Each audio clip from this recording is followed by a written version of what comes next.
Well, hey, folks, welcome to today's Miyagi Morning live stream. As always, we will give a bit of time for people to come on board, and we'll make sure that all the streams are actually working. Today's is going to be a somewhat difficult one for me to do because I'm being asked to do something that in some ways I don't know that I'm qualified to do, because there are people that are dealing with some real problems in their life. And I'm not a professional counselor. I don't have a degree in psychology. I only spent 3 years in the military. But I'm hoping I can help somewhat, because what I have had is a lot of time to think about kind of the part where people have trouble, which is when they come back home. So I'll be going through 10 things that I've learned about myself.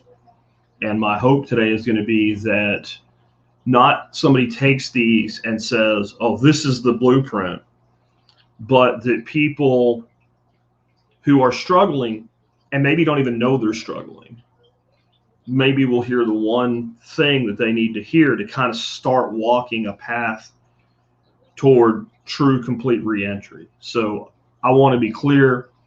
I speak with a lot of conviction when I speak. I speak with a lot of enthusiasm. Sometimes I get a little bit carried away, you know. I think it's something that good speakers have to do, or they don't hold an audience. But at times when a person experiences someone speaking that way, they think that that person is speaking from a place of extreme authority or belief that everything they say is the way things should be. And a lot of times, you know, I'll let people figure that on their own and reconcile it over time if they stick around and listen to the stuff that I do. But in something like this, I want to be very clear out of the gate that that's not the case here. I'm coming to this with every shred of humility I have in myself, because I understand, you know, what's going on. It's interesting. Some of the people in the comments right now are actually answering a question that I had on deck to ask you guys. Without me asking it. So now I'll go ahead and put that up there. And I think we've kind of delayed long enough, and I'm ready to dig into this topic. And again, I'm coming to this with as much humility as I can.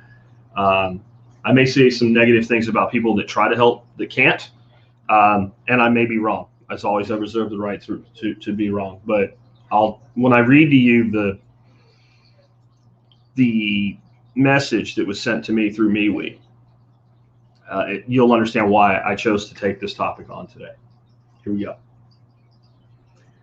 Hi, folks. This is Jack Spirko with another episode of Miyagi Mornings. Welcome to Miyagi Mornings, episode 167. And today we're going to talk about coming back to the civilian world after military service. And I want to just start out of the gate with telling you what the person who asked me to talk about this today said verbatim. So I'm going to read. I usually don't read. I usually go no script, but I'm going to read this because it's important that you understand where this person was coming from. His name is Christopher. And on MeWe, on the post that we have for Miyagi Mornings for suggestions for topics, he said, could you do more on military mindset like you did in Miyagi Mornings episode 131? I learned more about myself and why I am the way I am after the Marine Corps than a lot of therapists could tell me. I'd just like to hear more stuff on dealing with transitioning into civilian life, military mindset, and why we think the way we do.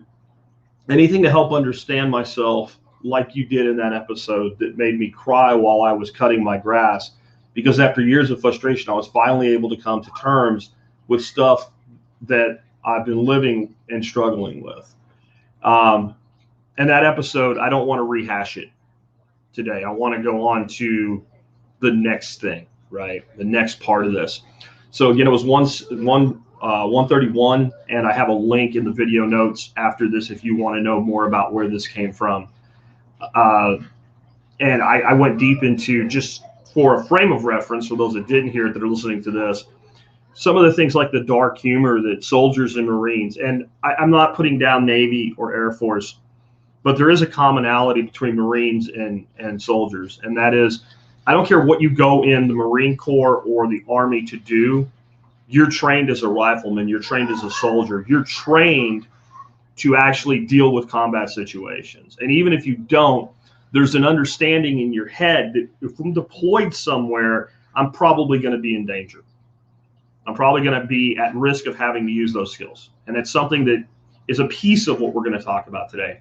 But what I also said in that episode was that sometimes civilians will hear us say things, especially like, because that episode was about potential for violent conflict in the United States between the civilians and the government and armed resistance and things like that. And I said, a lot of times, especially on social media, you'll see soldiers, Marines, etc., saying shit to each other that's really dark, and it's almost like we don't even give a damn. And that's not the case. You can go listen to that. But what I want you to get out of that is it's not for you. And I don't mean that in any arrogant or egotistical way. I mean, if you haven't been there, you can't understand what we mean when we do it. You can't understand that it's a coping mechanism. And even if we tell you that and you intellectually understand, you can't understand it. And it's okay that you don't understand it, but you should not think that any of us are cavalier about something like that happening. But today we're talking about something totally different. We're talking about just person serves. They go off, they go through training. And we have to come at this from the very beginning with understanding what that training is. And it actually fits very well with the subject we talked about last week. It is programming the mind. So we talked about last week how everything in the media, everything on the internet, everything that's done from the time you're in school all through your life until you can't pay attention anymore because your mind is gone or you're dead, is designed to program you, and how that creates fear and control within a society. And the only solution that you have is to reprogram, to overwrite that programming if you're going to not act on it.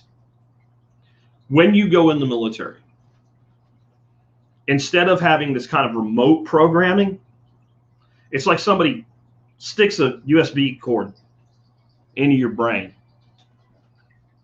and for several months directly programs your mind. And then for however long you serve, you have a continuous reinforcement of that programming.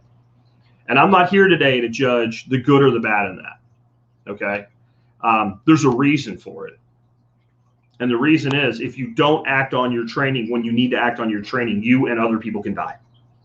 Now, whether it's good or bad is not where I'm at. I'm trying to help the people that have been through it, trying to readjust to their lives today.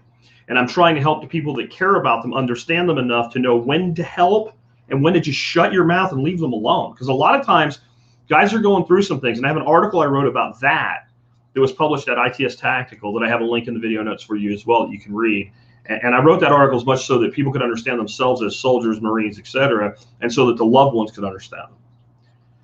And so that's just where we are. And another thing that I did in the past on TSP that fits in this, even though it might seem on the surface that it doesn't, was a show that I did about bullying. And I brought on a counselor to talk about bullying in high schools. And I had some people really mad at me. They were really pissed off at me because we didn't give a solution to the problem. And that's what we're supposed to be, as a solutions-oriented podcast. And when they say I didn't give a solution to the problem, what they meant was we didn't talk about how to make bullying not happen in high schools anymore. That's because we don't have an answer. What we talked about, and most of the people who reached out to me that were upset about that got it when I explained it, we talked about helping the kid get through the experience. It doesn't matter whether the experience is bad or not. It matters that it is. And the one thing you can do is you can help the individual. So that's how I'm coming at this today. So I'm just going to tell you what I've learned about myself in almost 30 years after separation now. And I'll say something here at the beginning that might trigger some people and piss some people off, but maybe you'll understand by the time I get to the end what I'm talking about. I've been around guys that spent 3, 6, 9 years, 20 years. The 20-year guys, I don't feel this way about as much as I do the guys that did 6 or less.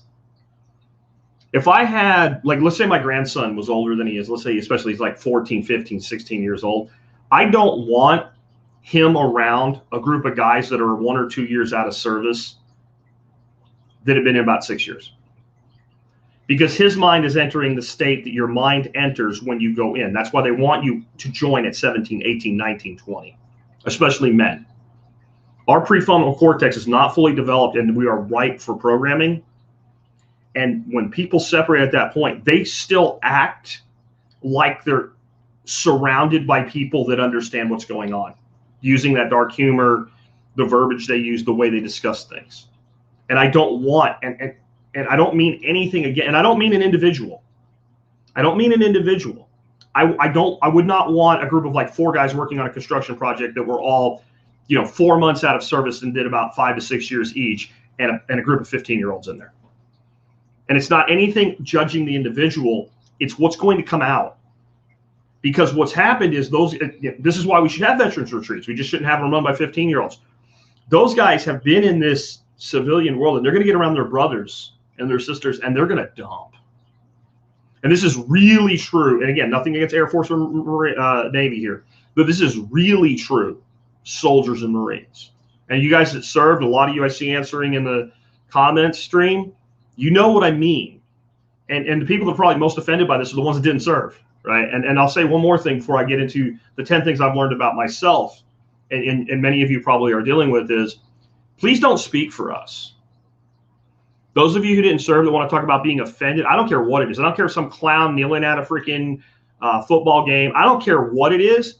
If you didn't serve, do not speak for soldiers, Marines, airmen, sailors, etc., as to how offensive it is to us that somebody does or says a thing. We don't need you to speak to us, speak for us. The only people that need to be spoken for are the dead. If we're still here, we'll handle it. We'll speak for ourselves. We have no trouble doing so. All right. Getting into it. One thing you will find, and this is even true of people, like if I showed you my office right now, it's completely cluttered. You still have a contempt for disorder whenever you feel that order matters for the rest of your life after you get out of the military. To the point of when I make coffee in a French press and I rinse the French press out, I hang the thing on the side so that it's not inside the container and so it doesn't touch the tabletop, and I set it down until I'm ready to put coffee in it and do that. And my wife, God bless her, she washes it and sticks it inside, and there's nothing wrong with what she does. Every time I see it, it's just little right there, and it's nobody's procedure but my own. And what happens is your life becomes so based on procedure. If there's a thing that's done regularly that doesn't have a procedure, you develop a procedure for it, and then even if nobody knows, you kind of expect that people will follow it. This is not a normal way to behave. And this will be in you, and it will affect you, and you will find yourself angry and dissatisfied with people and being unreasonable with people, and you won't even know why. And that's a big part of a lot of this. You won't recognize this happening. People that think they have no problems, they're not the person with PTSD, at least that they're aware of. They're not the person that's crawling into a bottle every night. They're not the person that's not got a job, right? They don't know why they have trouble integrating and dealing with groups and other people. They have no idea. You don't know you have this problem. And if nobody tells you about it, that's what I'm trying to do today, you tend to not know you have the problem until you actually have begun to deal with the problem. So that's what I'm saying. Like, I wouldn't have a problem putting my 15-year-olds with a group of guys that were retired master sergeants, because they've leveled through it while they're in. The people that I find have the hardest time generally are your short mid-timers, and then your long timers have the problem too, but in a different way. And I'll let you figure it out for yourself, okay? Number 2, people will never actually understand you unless they were brothers and sisters that also served. A counselor who's never served is probably useless. I'm not saying not to get help, not to get counseling, whatever. I'm saying that it would be much better to find someone who's a counselor that served. And when I say served, I don't mean they had a rank. I mean somebody that lived the life.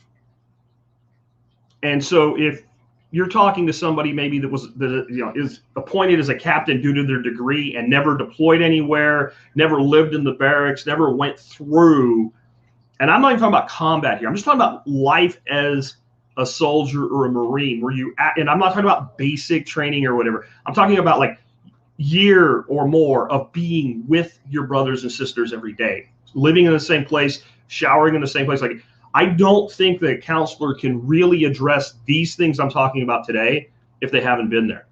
And you need to be at peace with the fact that most people will never understand you. Don't try to make them understand you. That will make you miserable, and it will make them miserable. Just accept that sometimes that like the things you want, they're not reasonable outside of service. They're really not. No matter how much you believe it is, that's not how the world works. And you need to try to remember who you were before you went. Like all these, lollygagging and stuff like that. Like that's how the world works. And it's okay.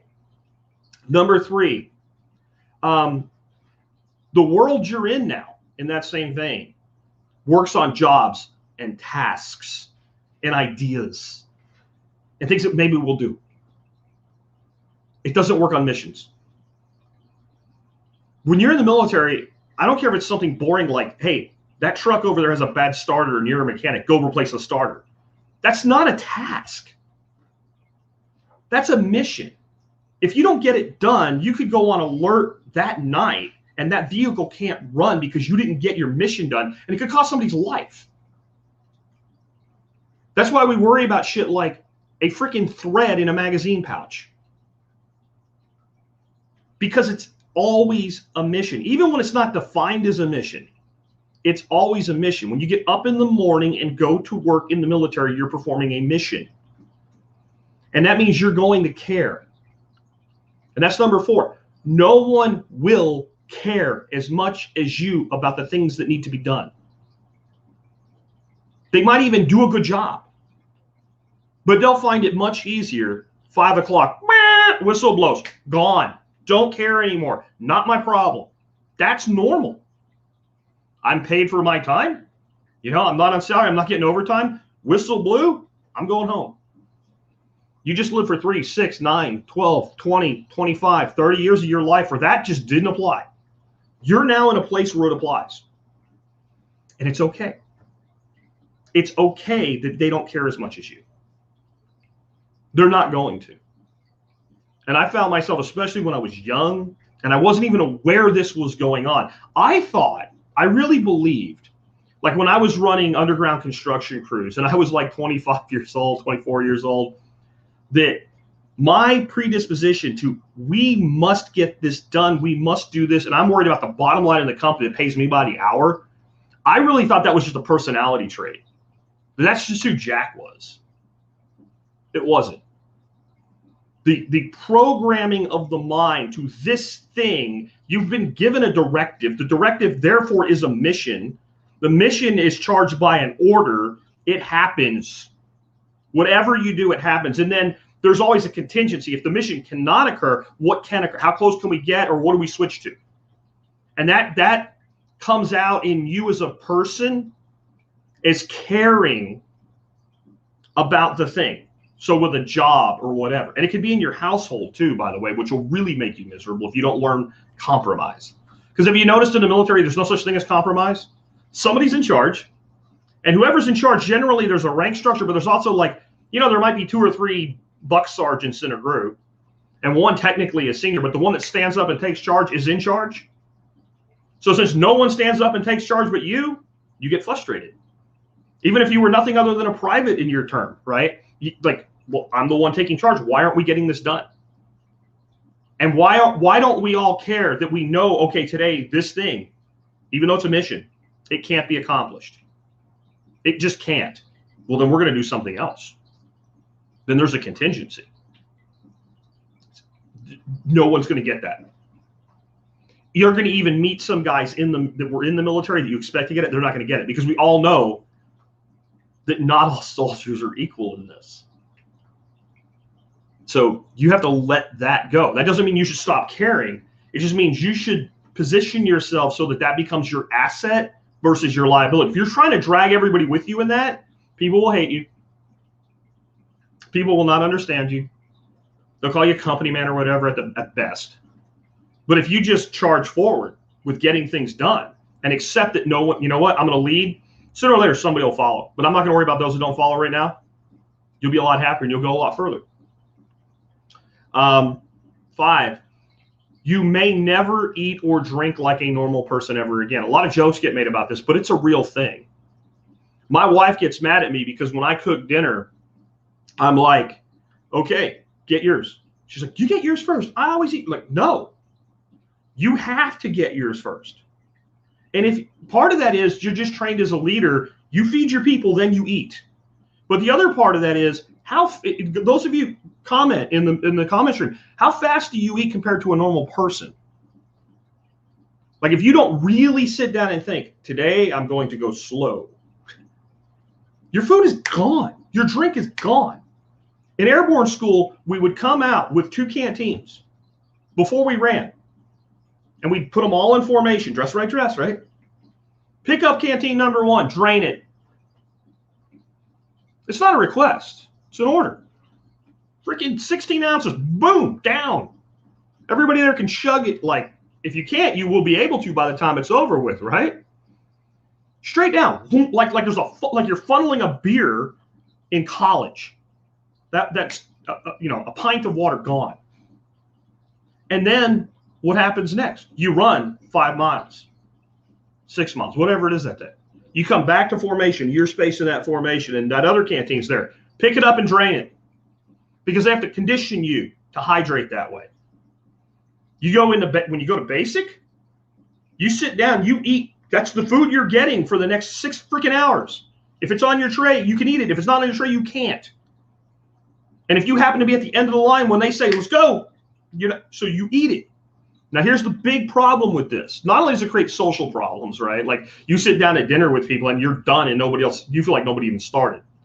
This can be detrimental to your weight and to your health, both from a food and a drink, specifically alcohol situation. So not everybody that ends up with alcohol problems is an alcoholic in the classic sense. You can be a habitual drinker.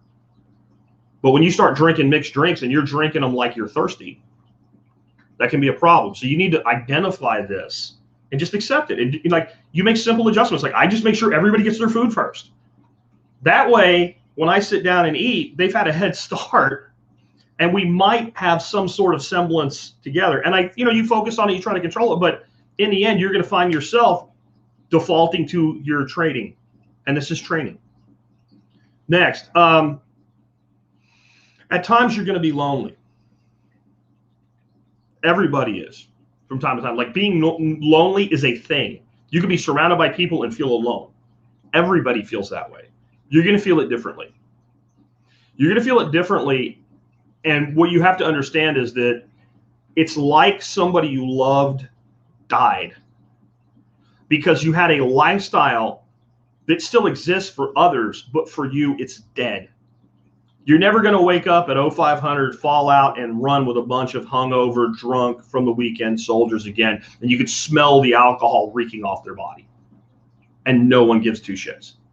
That's never going to happen. Now, you don't want to do it, but it is part of who and what you were. It is part of your old life, and it is dead. And so you're going to feel it differently. And it's okay. The big takeaway in that is it's okay. Don't think you need to make it not happen ever again. Don't feel that you're wrong for feeling that way. Don't feel like it's really holding you back. Everybody has to process loneliness. Everybody that ever lost a father, a wife, a brother to death has to deal with that times, no matter how many other people are around you. This thing is gone. This person is gone. This way of life is gone. And there's a hole there. And again, if you have deep problems and you need to seek guidance, do so. But don't judge yourself because you feel lonely. And this is another one of those things. You can feel this way and not know why. You have to understand that the guy that's been out of the Army for 6 years, did 3-4 years, doesn't think about it every day anymore. Unless there's some kind of like ingrained combat memory, like we're talking about a different level here. I'm talking about just general separation. Like you don't really judge your life based on this anymore. You think I've moved past that, right? Especially when you get to the number of years you've been out exceeds the number of years you were in. You don't even think about this problem could be because. So you have this moment of loneliness and you don't know why. You miss a thing, but you can't identify the thing.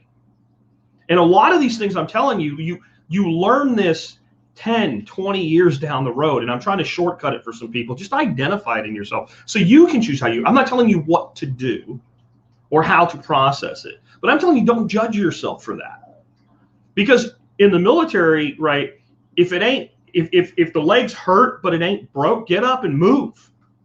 And even if it's broke, you might, if somebody's shooting at you, get up and move. Like, you put off pain. I mean, how many people here lived on vitamin M and know what I'm talking about? You know, you go to the medic and you're like, yeah, I got pain. And they hand you a bottle the size of a freaking, you know, giant freaking like a Schlitz malt liquor bull can sized jar of 800 milligram Motrin. Suck it up, drive on. So that's in you. And then there's this pain of being separated that you can't identify. And then there's a judgment to yourself that I should not, this is not right for me to feel this way. I'm not a man if I feel this way. Bullshit. You wouldn't say that about your best friend whose wife just died. I'm not saying it's the same, but it's similar. It's a piece of your life that's gone. And at times, and think about it this way, you have people that lost somebody in their life they really cared about to death. They go 20 years, 10 years, 5 years, whatever it is, and they seem fine. And then one day, at one moment, it hits. You just have another thing that can hit. It's okay. 7, if you saw pain, misery, poverty in the world in a way that most people will never see, you will never unsee it. You'll never unsee, and you'll never explain it to anybody that didn't. And I'm not talking about combat here, though that certainly plays a role in it, especially for the last 20 years, right? I was in at a different time in history. I was in from 1990 through 1993. So there's a lot more people seeing combat and all, but like, you know, I spent 6 months in Honduras, in one of the most impoverished places on the planet. I hope it is, because if there's much worse than that, God. You know, I've had people say things like, if times get really hard, I'll eat food out of the garbage. And I'm like, dude, I've been to places where that's not a thing. There's no such thing as food that goes in the garbage. It doesn't happen in a lot of the world. And what you're dealing with when that comes up in your mind and you look at somebody, whether it makes you feel sad or angry, that they don't respect what they have. What you have is, remember what I talked about, how like dealing with pain, you just pop some Motrin. You know, I guess today they drink energy drinks. Back when I was in, you drank 2 extra black coffees that morning and popped four 800 milligram Motrins and went on with your life. Well, that training now is in conflict with your natural empathy. You're now processing what you saw years ago.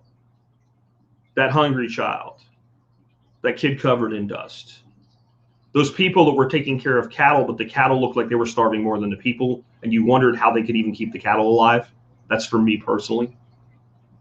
You're now processing that, and sometimes your computer's running that as a background process, and you don't know it. And then you see some kid that won't eat his freaking meatballs, which is totally normal for a kid, and you're angry. That's because your empathy for that thing in the past is in conflict with the training at the time and the reality in the present. And you're expecting this kid to understand a thing that there's no way he can possibly understand. And you would really actually hope for him that he never has to. That's a lot of conflict in one moment. And give in to your empathy. That is completely the opposite of what you were trained to do. You were trained to be tough, to be hard. But the natural state of the human has a great deal of empathy. And if we didn't, we wouldn't still be here. So that doesn't mean you're weak. It doesn't mean you won't still defend. It doesn't mean you won't still do anything that's necessary to keep yourself and the people you love safe and alive. You can be empathetic and still be hard. But when you're in conflict and nobody's life is on the line, give in to your empathy. In my experience, it will help a lot. Now, this one's true for everyone. But number 8 is, the best way you can help yourself is to do what I'm doing right now. One-on-one, small groups, organizations. Help others who are dealing with the shit that you're dealing with, and help others who are dealing with worse shit than you. I do not equate myself to some of you guys that are in here right now that did multiple tours in the Middle East in the last few years and saw your buddies get blown up. Your problems are worse than mine.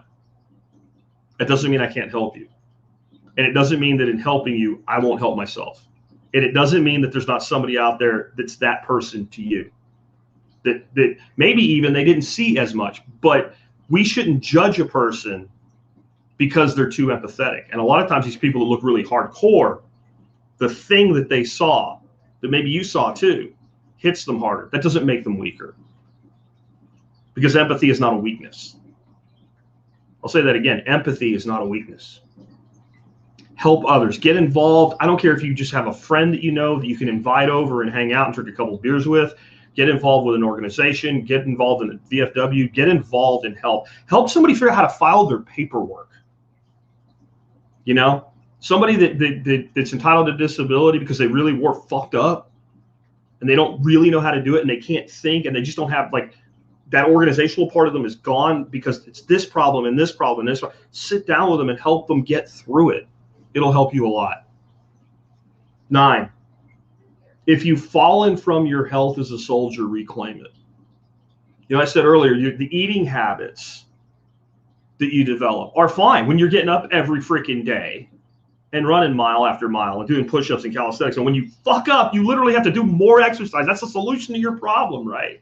And somebody's always making sure that you're not overweight. And they're always giving you residual. Like, you can get away with so much, but you develop that habit and then you come out and then, like, either make you feel better or you don't feel bad or you don't care when you drink and then you're like, you can fuck your body up. Trust me, I know.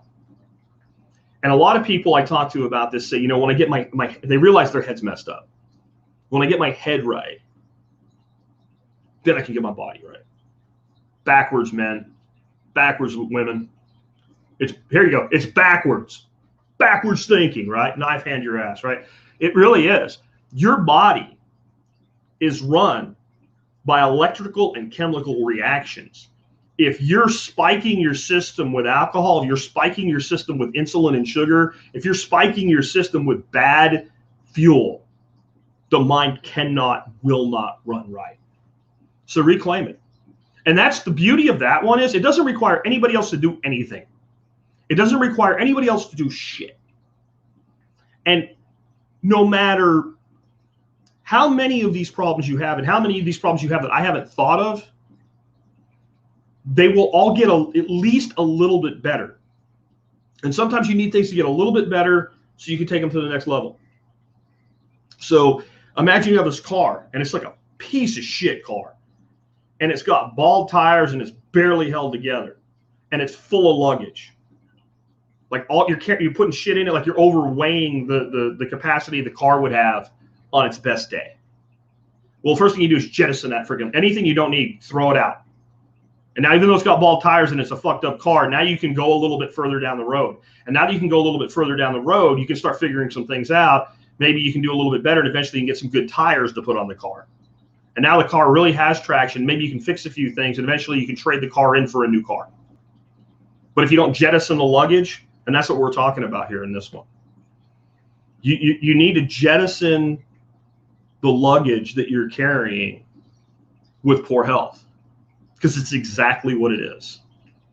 You've got more weight than an F-350 can carry, and you're trying to carry it with a freaking Yugo, even though you're built like an F-350. Fix it. And no one can stop you from doing it but you. And you can. And it won't fix your problems, but it will put you on the path to where you can fix your problems. And number 10, don't judge yourself for how you feel, but be your own commander and hold your current standards to a high level in doing what you can control. And the reason I say, like, kind of temper that one, you know how a commander, a sergeant, whatever would be if you're just being mopey. Get your shit together and get moving. Like, there's a place for that, but not in dealing with this. You have to look at the things you can control and then motivate yourself to take action on them. How many of you guys remember, like, the first time you were told to get your gas mask on in 8 seconds and you were like, what is this, a fucking rodeo? Like, that can't be done. And a week later, 60 guys you didn't know in a platoon with you could do it like that. Why? Because somebody pushed you to do something you didn't think you could do, but there was no reason you couldn't. Just like disassembling that weapon and putting it back together. Doing it blindfolded. Seems impossible. It's not. Millions of people have learned to do it. Not that hard at all. There's a thing that you can do, and then somebody pushes you to do it. Identify the things in your life you can do to make your life better and push yourself to do them. And then summing this all up. People ask me about military service today, and I'm very conflicted. I do not like what our military is doing in the world. I do not like what the people that command our military is having them do. And I do not like a lot of the shit that I've had to deal with in my life from that service. On the other hand, everything has a duality. And being a warrior has a duality. And I can't say for a minute that most of the good things in my life would be here had I not taken that path. There could be a lot of good in my life. There could be a lot of bad in my life. That's an unknown. That's, in the quantum where you make a decision, it goes this way and that way at the same time, and those two universes both exist at the same time. I don't know what's in that other universe, and we're not meant to. But I can tell you that there's a great deal of wonderful in my life due to my years of serving. I don't think I'd be the same man had I never jumped out of a perfectly good airplane. I don't think I'd be the same man if I didn't look at things and think there's no way this can be done, and in a day learn that it not only could be done, but I could do it. And part of it makes me I feel like we should have some sort of a program to help people do this without all the things that fuck you up in it. But I'm not even sure it can be done. And most of the things like that are just designed to funnel people into that system, which kind of negates the purpose. But since you already got to that point in the quantum universe, and you're living in the side that made that decision, take everything good from it. Make it matter. If you're sitting there thinking I left this person behind who died, and man, he really had a great life, and it would have been better if it had been me than him.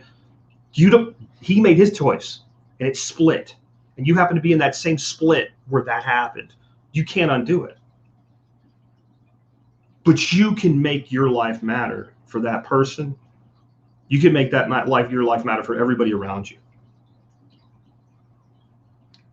None of this is easy. But there's kind of a famous saying, and I've left the Navy out a little bit, so some of you guys are really hardcore over there. The only easy day was yesterday. The only easy day was yesterday. That's a great way to live life. So it really is. And realize that, again, we all have that dash I talk about. That dash. And that story is from a captain that I served under when I was 19 years old. I wouldn't have that story to tell you about that experience. That dash shortens every day. Whatever of it you burned is gone. That's what makes it precious. Far more precious than gold. Going forward, live every day to make the most of it. And if you have to process shit, deal with shit, there is no easy answer. There is no on-off switch. There is no pill you can take. There's things that help. People say CBD, maybe it helps. But it only helps with a piece. Building your life now, it's hard for everybody.